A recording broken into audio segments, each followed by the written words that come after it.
There are things in this world that we cannot explain.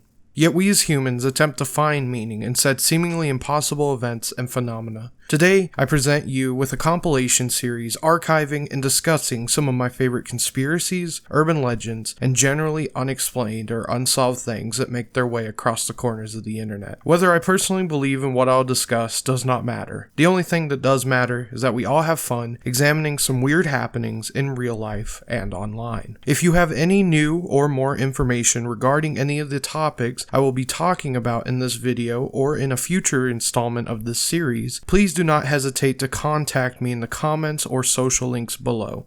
So with that, sit back, relax, and let's delve in.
It goes without reason that the United States military hides a great deal of its doings from the general public as to protect potentially new strategies and knowledge from falling into the wrong hands. Many of these now declassified experiments have become notable, game-changing, and even turning the tables of warfare. But what if there's one that they do not want you to know about?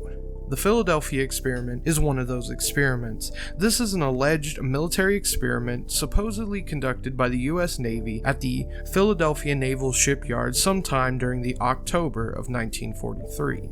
The goal? Render the US Navy destroyer escort USS Eldridge cloaked or invisible to enemy forces. However, in true conspiracy fashion, this didn't work as intended.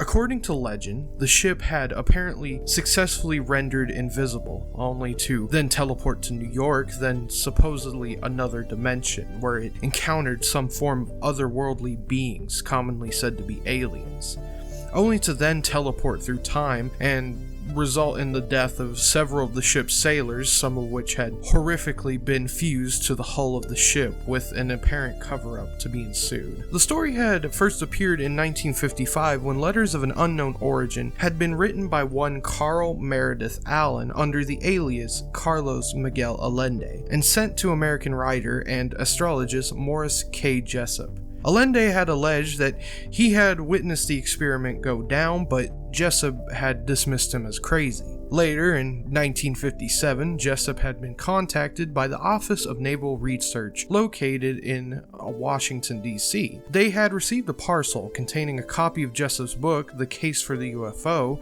in an envelope with the phrase Happy Easter written on it. The contents of the book contained an extensive use of annotations, supposedly from 3 individuals who penned themselves within the edited version of the book. Only one had given themselves a name, Jemmy, while the other 2 annotators were referred to by the ONR as Mr. A and Mr. B. The supposed annotators had referred to themselves as gypsies and discussed 2 different types of people that had lived in outer space. Their writings had featured an unusual use of capitalization and punctuation, as well as lengthy discussions regarding various topics Jessup had presented in his book. While this seemed like 3 mysterious individuals who seemed to have had some deeper knowledge of extraterrestrial life and the Philadelphia experiment as a whole, when Jessup was presented with the annotated text, he concluded that, based on the topics mentioned, a large part of the writing was conducted by Carlos Miguel Allende, or Carl Meredith Allen, using 3 different pens. The ONR had gone on to fund a small printing of 100 copies of the annotated book through the Vero Manufacturing Company. This edited volume would later become known known as the Vero edition, with annotations being known as the Vero annotations. While Morris K. Jessup had tried to publish more books regarding UFOs, they had been unsuccessful, and after losing his publisher and downward spirals in his personal life, Jessup tragically passed away due to a suicide attempt in 1959, with many theories pointing to his cause of death being related to his knowledge of the Philadelphia experiment or the Allende case. While close friends note that he was extremely depressed due to a series of life-changing events and unsuccessful attempts at fame. So what became of the Philadelphia experiment, and is there any truth to it? Well, aside from no shred of proof given by Allende on the matter, and when later exposed as Carl Meredith Allen by Robert Goemon of Fate magazine, Allen had been said to have been a creative and imaginative loner, and had suffered from mental illness his whole life, leading many to believe that the story was completely fabricated, which is still the general census today. An article on military.com does, however, offer an insight as to what happened to the allegedly doomed sea vessel. In an article written on May 4th, 2020, the text states, according to Edward Dudgeon, who served in the U.S. Navy aboard the USS Ingstrom, which was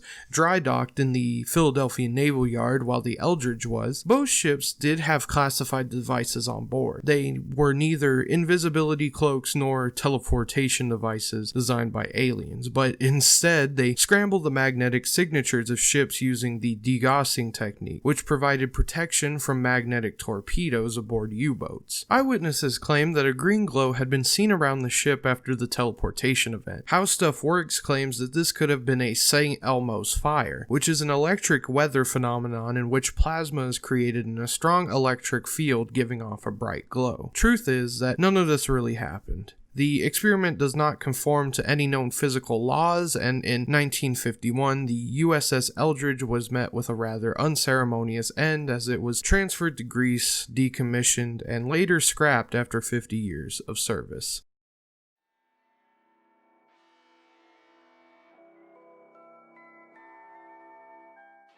I listen to a lot of music in my free time. Whether I'm working on a new video or just hanging out playing video games, music is something I love and I'm deeply invested in. My usual go-to is hardcore, noise music, and metal, but when I'm not listening to that, I'm listening to Memphis rap and old school horrorcore. Memphis is a sprawling city crawling with a distinct atmosphere, home to its own strange happenings and even stranger, otherworldly soundtrack. With Memphis being home to various conspiracies and weird landmarks in its own right, it makes sense that this dark energy would find its way into the cassettes and 8-tracks of the early Memphis rap scene. The act of tape trading was hugely popular in the scene, causing many of the original physical copies to become scarce due to being sold at shows or out of the trunks of the artist's cars. In July 2017, on the X-board of 4chan, an anonymous user had posted, Memphis Rap Sigils referred to the worship of 8-tracks that had mysterious properties imbued into them via horrorcore Memphis hip-hop, such as my copy of NOD. Various theories had arisen with the advent of these mysterious posts. Some think that these tapes are cursed, being tied to ritualistic murders and occult practices, that tapes had been infused with black magic and used for ceremonial practices.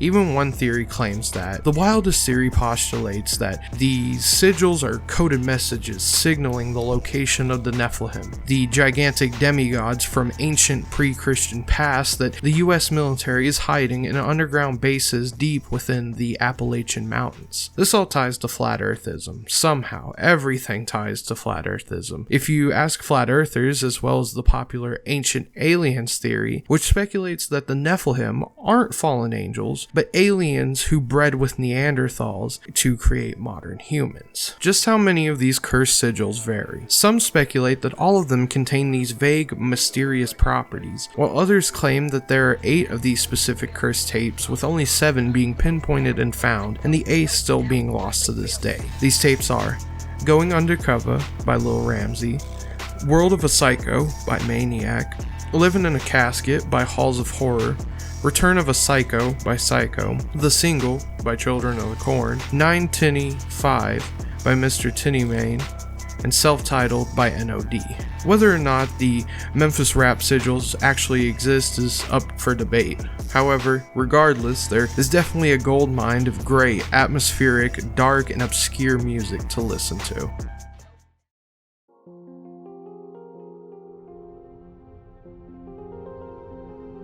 While this topic sounds like a joke, there's actually more to this than what one would originally think of at first glance. Phantom kangaroos refer to a phenomenon in which reports of kangaroos, wallabies, or evidence of their existence had been seen in places where there is no native population. Places include New Zealand, Japan, the US, and the United Kingdom. Reports include kangaroos attacking and killing dogs, entering people's backyards, and being spotted by hunters in the woods. There are many possibilities to these sightings, with the most widely accepted theory being that they are escaped zoo/circus animals that broke into the wild. Others theorize that some of these sightings could be another cryptid known as devil monkeys, which may be covered in a future episode.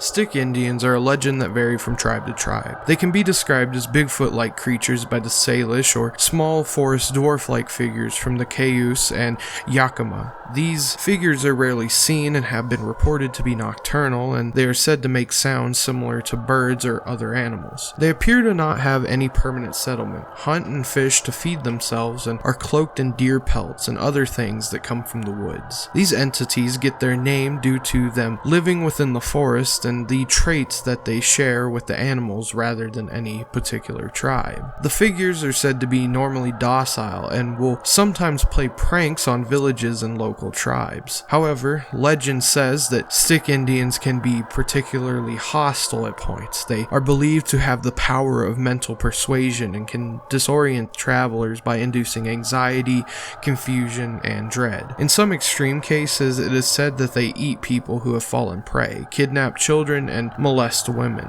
Many people have been reported to have disappeared at the hands of the mysterious beings as punishment for disrespecting them. Many are warned of the Stick Indians' power and told to be cautious while entering the woods alone.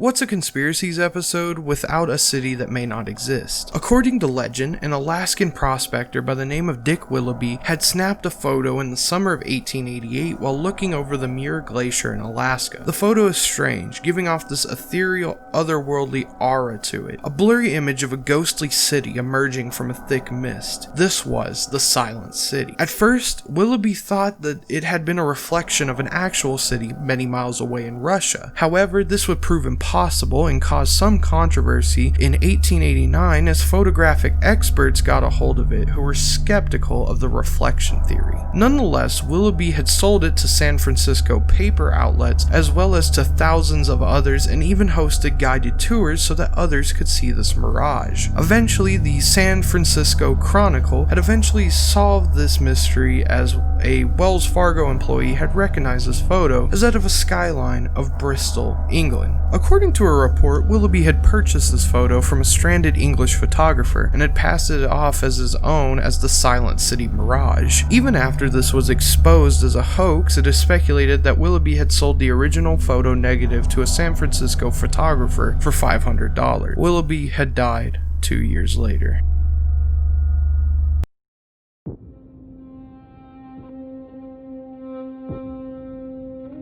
The Jacko Incident / the Jacko Hoax is a Canadian newspaper story in which an ape-like creature was caught near Yale, British Columbia in 1884. While many Bigfoot advocates use this story to back up the existence of the Sasquatch, original sources claim that this was a capture of a gorilla rather than any possibly unidentified North American ape creature. Despite its original capture in 1884, an investigation into this ape story did not take place until decades later in the 1950s. During this time, a news reporter named Brian McKelvey had been interested in these local rumors and legends that were carried in the papers. McKelvey had scoured older local records regarding the Jacko, finding an article describing the Jacko as a gorilla or chimp type creature that had been housed at a local jail shortly after its initial capture. According to sources, this was the only remaining account of the creature, as others had been destroyed or lost in a fire years prior. In the events after, researcher John Green had had taken to his own investigation. In 1958, he had interviewed a man who had stated that the Jacko was the talk of the time back then, but that his parents had not taken him to see the Jacko. Eventually, Green had found microfilms of British Columbia newspapers that had existed during this time. These sources claimed that 200 people had gone to see this mysterious ape creature, but that no such creature had existed at the jail it was supposedly housed in. It has since been widely regarded as a general hoax and a piece of journalistic fiction, with no such creature ever being caught or even existing in the first place, and was ultimately just a local rumor made by the newspapers.